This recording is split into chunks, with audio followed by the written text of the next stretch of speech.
Bonjour, aujourd'hui je vous retrouve dans le jardin de l'école pour une petite expérience. Alors pourquoi dans le jardin de l'école? Il paraît qu'aujourd'hui nous changeons de saison et nous commençons une nouvelle saison qui s'appelle printemps. Alors au printemps, les fleurs reviennent, les fleurs s'ouvrent et on peut faire de jolis bouquets qui nous serviront plus tard. Donc je vais déjà faire un beau bouquet avec les fleurs qui ont poussé dans notre jardin de l'école. Une narcisse, une jacinthe,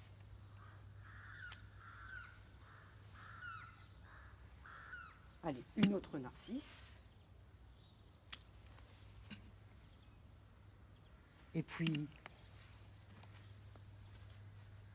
une autre jacinthe.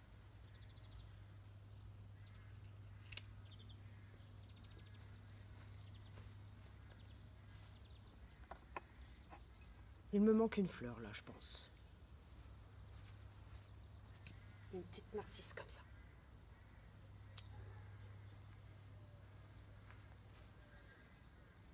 Ah, voilà un joli bouquet plein de couleurs. Et d'ailleurs, aujourd'hui, j'ai mis la robe de couleur, vous avez remarqué? Bon, je vous l'accorde. Je ne ressens pas tant que ça une fleur. Ça fait plutôt fraise tagada, mais bon, on fait ce qu'on peut, hein.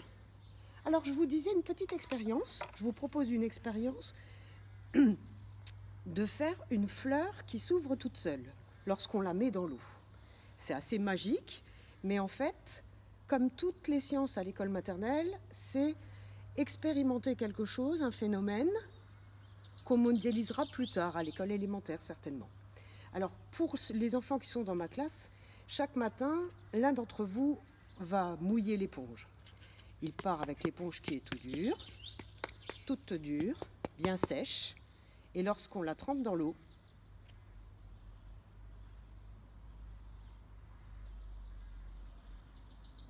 elle grossit. Pourquoi? Parce qu'elle a pris l'eau, elle a absorbé l'eau. C'est le phénomène qu'on appelle l'absorption. Alors en fait, l'expérience que je vous propose aujourd'hui, c'est exactement de ce phénomène dont on va se servir pour faire des fleurs magiques qui s'ouvrent dans l'eau. J'espère que vous êtes prêts parce que c'est joli et c'est difficile. Alors, j'ai besoin d'essuyer mes mains pour ne pas gâcher l'expérience.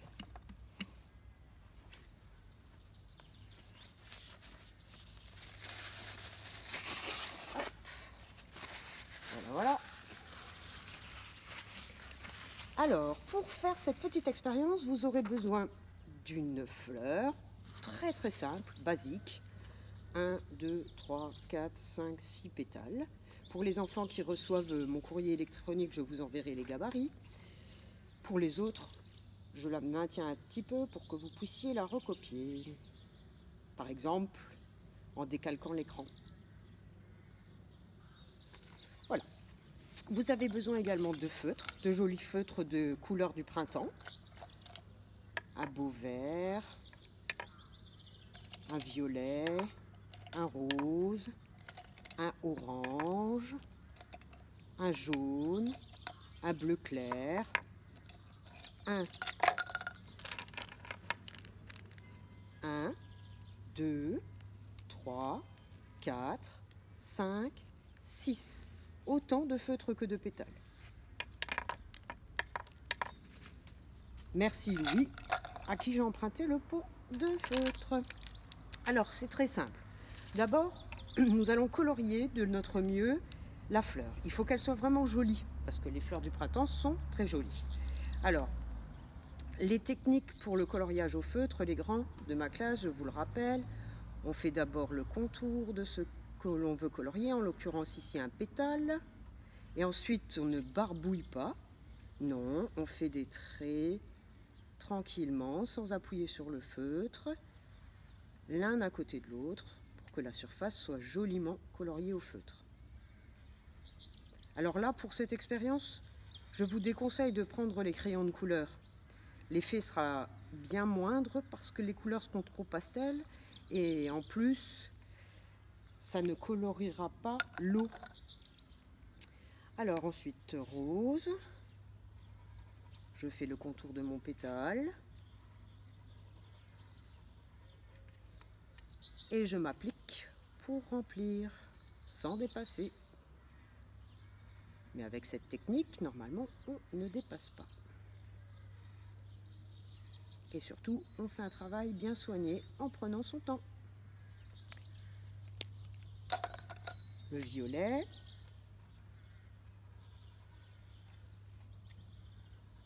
Je fais bien mon contour.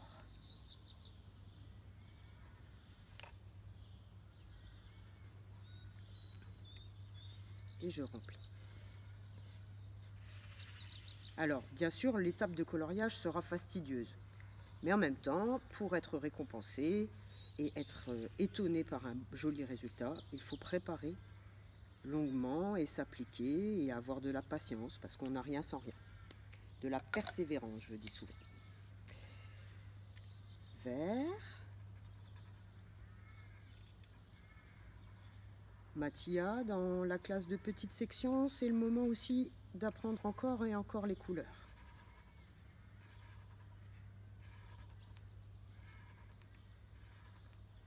Voilà. Bleu.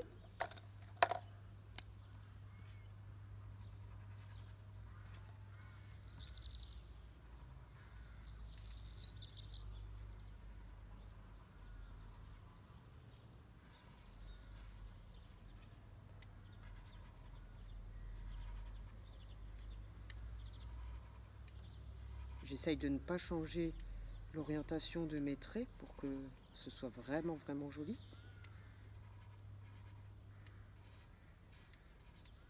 Voilà. Et enfin, dernier pétale, orange.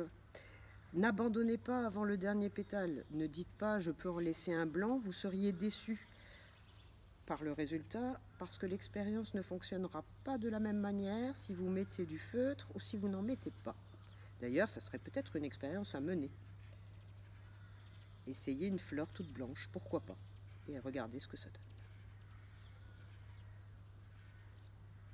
En tout cas, je suis sûre qu'en classe, il y aurait quelqu'un qui me l'aurait proposé et j'aurais accepté.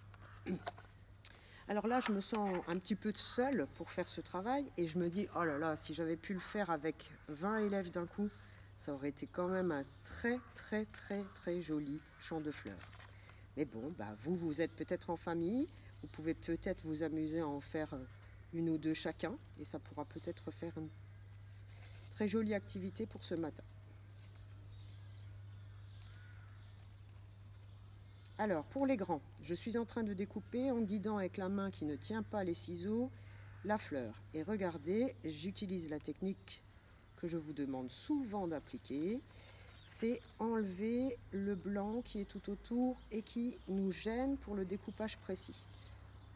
Donc je longe chacun des pétales et j'enlève le blanc qui est tout autour. Attention, là, le découpage précis sur les traits va être très important pour que l'expérience fonctionne. Hop.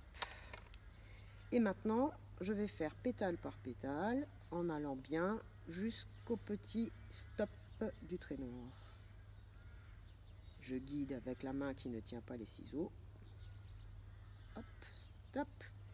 Je passe à l'autre pétale. Comme ça, je fais toujours le même geste. Stop.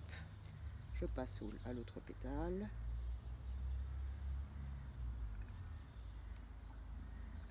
Stop.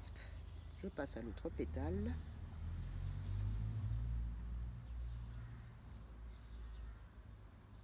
Stop.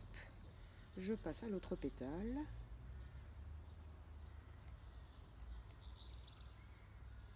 Stop. Et enfin, le rose. Stop. Et maintenant, je vais reprendre la même opération, mais en tenant les petits bouts blancs à chaque fois. C'est un petit peu plus difficile pour moi parce que je suis droitière, donc c'est le côté qui me pose le plus de problèmes. je fais d'autant plus attention. Je redouble d'attention. Hop.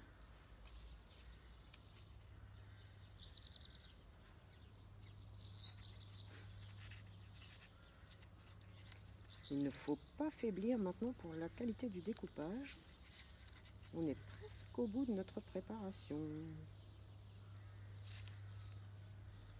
Le vert. Oh, j'entends le bourdonnement d'un insecte.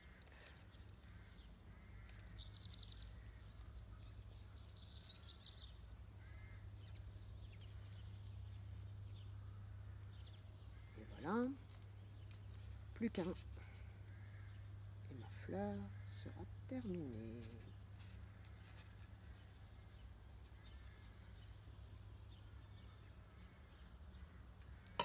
Voilà. Alors là, elle est ouverte, vous me direz. Eh bien oui, c'est maintenant que l'expérience va réellement commencer. Je vais la fermer avec une technique qu'il va falloir appliquer en respectant absolument chaque étape pour que votre expérience fonctionne et que vous ne soyez pas déçus d'avoir fait tout ce travail. Alors, pétale par pétale, vous allez replier vers le cœur de la fleur, ça veut dire vers le centre de la fleur, précisément. Hop, orange. Ensuite, le pétale juste à côté, au-dessus. Celui juste à côté encore, le vert, au-dessus. Celui juste à côté encore, le violet, au-dessus. Et enfin, le rose. Et pour les jaunes, c'est les papas et les mamans, les adultes qui vous accompagnent, qui le feront. Parce qu'il s'agit de plier le jaune au-dessus, de le laisser au-dessus du rose, mais de le faire passer en dessous du orange, qui était mon premier pétale. Donc je fais passer un côté du jaune du orange en dessous, et l'autre côté au-dessus du rose,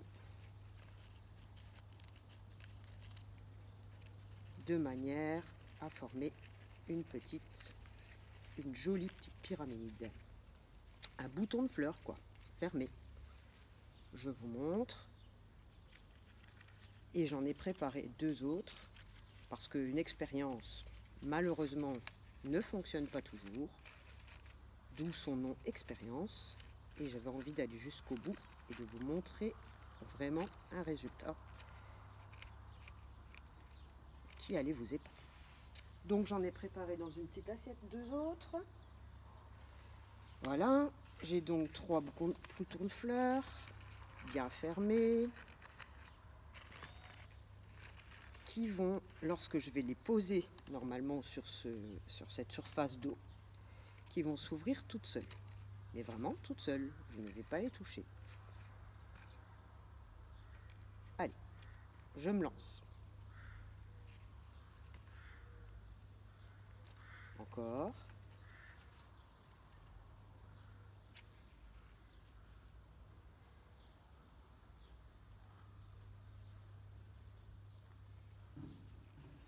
Et enfin, celle que je viens de fabriquer devant vous. Et voilà, j'espère que cette expérience vous aura plu. Et pensez bien, ça a un lien avec l'absorption de l'eau dans l'éponge. Et oui, le papier ici est en fait comme une petite éponge. Il absorbe l'eau et lorsque l'eau rentre, elle rentre d'abord par le cœur que j'ai posé en premier sur l'eau et ensuite elle va s'infiltrer dans chacun des pétales. Et lorsqu'elle s'infiltre dans les pétales, elle rend le papier plus lourd et elle fait s'ouvrir la fleur. C'est un semblant magique, mais en fait, c'est de la science d'école maternelle. J'espère que ça vous a plu et que vous avez envie d'essayer tout de suite. Allez, à plus tard pour continuer une petite séance de dessin sur le printemps.